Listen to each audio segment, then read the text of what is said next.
Shri Fahad Marzuq, ഇപ്പോൾ നമ്മൾ നേരത്തെ പണ്ടൊക്കെ മേഘവിസ്ഫോടനം എന്ന് കേൾക്കുന്ന ഉത്തരാഖണ്ഡിലോ മാത്രം സംഭവിക്കുന്ന ഒന്ന് നമ്മൾ നേരിട്ട് കാണുന്നുണ്ട്. ഉഷ്ണതരംഗം എന്ന് നമ്മൾ കേൾക്കുന്നതല്ലാതെ കേരളത്തിൽ അത് സ്ഥിരീകരിക്കുന്ന കാഴ്ച നമ്മൾ കണ്ടു. അതൊക്കെ ഒഴിവാക്കാൻ കഴിയാത്തതാണ്. നമ്മൾ കാലാവസ്ഥയിലെ അതിൻ്റെ എക്സ്ട്രീംസിലേക്ക് വല്ലാതെ പോകുന്നു. അത് ഒഴിവാക്കാൻ കഴിയാത്ത, പക്ഷേ ഒഴിവാക്കാൻ കഴിയാവുന്ന പല കാര്യങ്ങളില്ലേ ശ്രീ മർസൂഖ്? ഇന്ന് ഇവിടെ എന്താണ്, മഴക്കാലത്തെ ജാഗ്രതാ മുന്നറിയിപ്പ് അവഗണിച്ച് സ്കൂൾ വാഹനങ്ങൾ അപകടപ്പാച്ചിൽ കണ്ട ദിവസം കൂടിയാണ്. കോഴിക്കോട് പാറക്കടവിൽ റോഡിലെ വെള്ളക്കെട്ടിലൂടെ സ്കൂൾ ബസ്സുമായി ഡ്രൈവറുടെ ഒരു സാഹസികയാത്ര കണ്ടു. അതുപോലെയാണ് കണ്ണൂർ ചമ്പാട് സ്കൂൾ ബസ്സിൽ നിന്ന് വിദ്യാർത്ഥികളെ വെള്ളക്കെട്ടിൽ ഇറക്കിവിട്ട കാഴ്ച കണ്ടു. പാനൂരിൽ ഒരു സ്കൂൾ ബസ് വെള്ളക്കെട്ടിൽ കുടുങ്ങി നാട്ടുകാർ തള്ളിയാണ് ഇവരെ കരക്കെത്തിച്ചത്. നാദാപുരത്ത് വിദ്യാർത്ഥികളെ കുത്തിവെച്ച് വെള്ളക്കെട്ടിലൂടെ ഒരു ജീപ്പ് ഓടിക്കുന്ന ഡ്രൈവറെ കണ്ടു. പാലക്കാട് ആലത്തൂരിൽ സ്കൂൾ ബസ് കനാലിലേക്ക് മറിഞ്ഞൊരു അപകടമുണ്ടായി. അത് ഡ്രൈവറുടെ കുറ്റമാണോ എന്ന് അറിയില്ല. എന്തായാലും നമുക്ക് ഒഴിവാക്കാൻ കഴിയുന്ന, എന്നാൽ ജീവൻ നഷ്ടത്തിലേക്ക് നയിച്ചേക്കാവുന്ന ചില കാര്യങ്ങളുണ്ട്. അത് ഒഴിവാക്കാൻ ആരാണത് കർശനമായി പറയേണ്ടത്? അത് പൊതുജനം ഏത് രീതിയിലാണ് അതിനെ സ്വീകരിക്കേണ്ടത്? ശ്രീ ഫഹദ് മർസൂഖ്. തീർച്ചയായിട്ടും അതിനോട് ഞാൻ പൂർണ്ണമായും യോജിക്കുന്നു. നമുക്ക് ഒഴിവാക്കാൻ പറ്റുന്ന ഒരുപാട് പ്രശ്നങ്ങൾ കാരണമാണ് നമ്മൾ കൂടുതൽ അപകടത്തിൽപ്പെടുന്നതെന്നുള്ള അഭിപ്രായമാണ് എനിക്കും ഉള്ളത്. യഥാർത്ഥത്തിൽ നമ്മളിപ്പോൾ കഴിഞ്ഞ 5 ദിവസം വലിയ മഴ നമുക്ക് കിട്ടി. നമുക്ക് ഈ വലിയ മഴയിലാണ് നമുക്കിപ്പോൾ നേരത്തെ നിങ്ങൾ സൂചിപ്പിച്ച പോലെ 15-16 മരണങ്ങളൊക്കെ നമുക്ക് റിപ്പോർട്ട് ചെയ്യപ്പെടുന്നത്. യഥാർത്ഥത്തിൽ ഈ ഒരു സീസൺ നമ്മൾ പരിഗണിച്ചാൽ മെയ് മാസം മുതൽ, അല്ലെങ്കിൽ മെയ് പകുതിയോടുകൂടിയാണ് നമുക്ക് മഴ തുടങ്ങുന്നത്, മെയ് അവസാനത്തോടു കൂടിയാണ് മഴ സജീവമാകുന്നത്.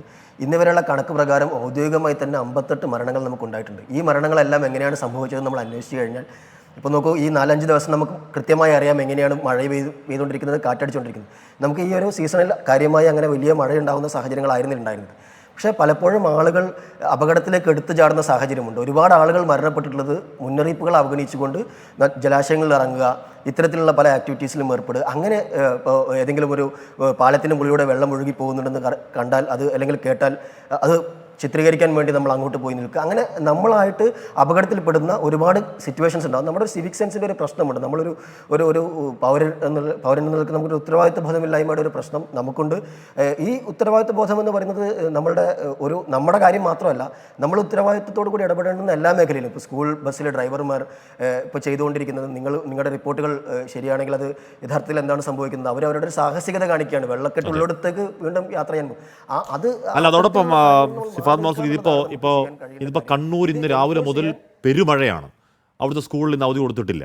ഇപ്പോൾ ഡ്രൈവറോട് അവരോട് ചോദിക്കുമ്പോൾ ഈ കുട്ടികളെ എടുക്കേണ്ടതുണ്ട്, കുട്ടികളെ തിരിച്ചു വിടേണ്ടതുണ്ട്, ഞങ്ങൾക്ക് വേറെ വഴിയില്ല, ഞങ്ങൾ ഈ മഴയത്ത് റോഡിൽ ഇറക്കുന്നു എന്നൊരു ന്യായം അവർ പറയുന്നുണ്ട്. എന്ന് പറഞ്ഞാൽ ഈ മഴയുള്ള ജില്ലകളിൽ കുറച്ചുകൂടി ജാഗ്രതയോടുകൂടി കളക്ടർമാർ അവധി പ്രഖ്യാപനത്തിൻ്റെ കാര്യത്തിൽ ഇടപെടണം എന്നുകൂടി ആ ദൃശ്യങ്ങൾക്ക് അർത്ഥമുണ്ട്. ശ്രീ ഫഹദ് മർസൂഖ്, അതെന്തുകൊണ്ടാണ് സംഭവിക്കുന്നതെന്ന് വെച്ചാൽ, ഇപ്പോൾ പ്രാദേശികമായ സാഹചര്യങ്ങൾ വിലയിരുത്തിക്കൊണ്ടാണ് ജില്ലാ കളക്ടർമാർ ഈ കാര്യങ്ങൾ തീരുമാനമെടുക്കുന്നത്. അപ്പോൾ ചില ദിവസങ്ങളിൽ മുന്നറിയിപ്പുകൾ മാറുന്നതനുസരിച്ച് അല്ലെങ്കിൽ ഒരുപക്ഷെ മുന്നറിയിപ്പിനനുസരിച്ചുള്ള മഴ ലഭിക്കുന്നില്ല എന്നുള്ളത് കരുതിക്കൊണ്ടായിരിക്കും ഒരുപക്ഷെ ചില തീരുമാനങ്ങളിൽ മാറ്റം വരുന്നതെന്നാണ് ഞാൻ അത് മനസ്സിലാക്കുന്നത്. കാരണം ഇപ്പോൾ ഒരു ഓറഞ്ച് അലേർട്ടുള്ള ദിവസത്തിൽ വലിയ മഴ നമുക്ക് ആ ജില്ലയിൽ പെയ്യുന്നില്ലെങ്കിൽ ചിലപ്പോൾ മാറ്റങ്ങൾ, ഇത്ര മഴ പെയ്യുന്നില്ല എന്നുള്ളത് കൊണ്ട് ആളുകൾ തന്നെ മാറ്റി സംസാരിക്കുകയാണ്. അപ്പോൾ അത്തരം കാര്യങ്ങളിൽ നമ്മൾ കുറച്ചുകൂടി മാറ്റം വരുന്നുണ്ട്. കാരണം ഇപ്പോൾ അടുത്ത 2 ദിവസം കൂടിയാണ് നമുക്ക് അലേർട്ടുകളുള്ളത്. ഒരുപക്ഷെ മഴയുടെ തോത് ഇന്നോ ഇന്നലെയോ പെയ്തതിനേക്കാൾ കുറയാനുള്ള സാധ്യതയുണ്ട്. പക്ഷേ നമ്മൾ മനസ്സിലാക്കേണ്ടത്, കഴിഞ്ഞ 4 ദിവസമായി നമുക്ക് വലിയ മഴ ലഭിച്ചിരിക്കുകയാണ് പലയിടത്തും. അപ്പോൾ ഇനി അടുത്ത ദിവസം പെയ്യുന്ന 10 സെൻറ്റിമീറ്റർ അല്ലെങ്കിൽ നമുക്ക് 20 സെൻറ്റിമീറ്റർ മഴ പെയ്താൽ നമ്മൾ റെഡ് അലേർട്ട് എന്ന് പറയുക. ചിലപ്പോൾ നാളെ നമുക്ക് 10 സെൻറ്റിമീറ്റർ മഴയായിരിക്കും പെയ്യുന്നുണ്ടാവും, മറ്റന്നാൾ നമുക്ക് ചിലപ്പോൾ 6 സെൻറ്റിമീറ്റർ മഴയായിരിക്കും പെയ്യുന്നുണ്ടാവുക. പക്ഷേ ഈ പെയ്യുന്ന മഴ കഴിഞ്ഞ ദിവസം പെയ്തതിനേക്കാൾ അപകടകാരിയാവുന്ന സാഹചര്യമാണ് നമുക്ക് ഉണ്ടാവുക. കാരണം നമ്മുടെ മണ്ണ് കുതിർന്നു നിൽക്കുകയാണ്, നമ്മുടെ ജലാശയങ്ങൾ മുഴുവൻ നിറഞ്ഞു നിൽക്കുകയാണ്.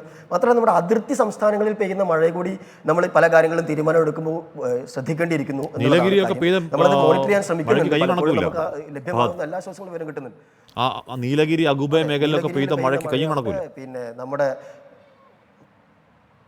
നമ്മളിപ്പോൾ ചെയ്തുകൊണ്ടിരിക്കുന്ന ഔദ്യോഗിക സ്രോതസ്സുകൾക്ക് പുറത്തുള്ള മഴ വിവരങ്ങൾ കൂടി നമ്മൾ ശേഖരിക്കാൻ ശ്രമിക്കുന്നുണ്ട്. ഇപ്പോൾ നേരത്തെ ഹാഷ്മി തന്നെ സംസാരിക്കുമ്പോൾ ഇൻട്രോയിൽ പറഞ്ഞു പെയ്യുന്ന മഴയുടെ അളവ് കുറവാണെന്ന്. യഥാർത്ഥത്തിൽ അതല്ല സംഭവിക്കുന്നത്.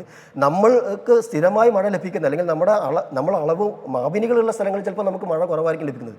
ഇപ്പോൾ എനിക്ക് പിന്നെ വയനാട് ജില്ലയിൽ ജില്ലാ ദുരന്ത നിവാരണ അതോറിറ്റിയുമായി ചേർന്ന് പ്രവർത്തിക്കുന്ന ചില സന്നദ്ധ സംഘടനകളുടെ അവരുടെ മഴമാപിനികൾ രേഖപ്പെടുത്തപ്പെട്ടിട്ട് കഴിഞ്ഞ 4 ദിവസം കൊണ്ട് മാത്രം 800 മില്ലിമീറ്റർ മഴ രേഖപ്പെടുത്തപ്പെട്ട സ്ഥലങ്ങളുണ്ട് വയനാട് ജില്ലയിൽ. വയനാടിലെ മലയോര മേഖലയിൽ. അപ്പോൾ ആ മഴ എന്ന് പറയുന്ന സംഗതി, ഈ മഴ പെയ്യുന്നത് യഥാർത്ഥത്തിൽ ഇപ്പോൾ വനപ്രദേശത്തായിരിക്കും അല്ലെങ്കിൽ ആൾ താമസമില്ലാത്ത സ്ഥലത്തൊക്കെയായിരിക്കും. പക്ഷേ ഈ വെള്ളമെല്ലാം നമുക്ക് നമ്മുടെ ജലാശയങ്ങളിൽ എത്തുകയാണ്. അപ്പോൾ ഇത്തരത്തിലുള്ള കുറച്ചുകൂടി അതിർത്തി ജില്ലകളിൽ പെയ്യുന്ന സാഹചര്യം, അതുപോലെ അതിർത്തി സംസ്ഥാനത്തെ നമ്മളോട് അതിർത്തി പങ്കിടുന്ന ജില്ലകളിൽ പെയ്യുന്ന മഴയുടെ സാഹചര്യം കൂടെയൊക്കെ പരിഗണിച്ചുകൊണ്ടാണ് നമ്മൾ ഇത്തരത്തിൽ തീരുമാനങ്ങൾ എടുക്കേണ്ടതെന്നാണ്.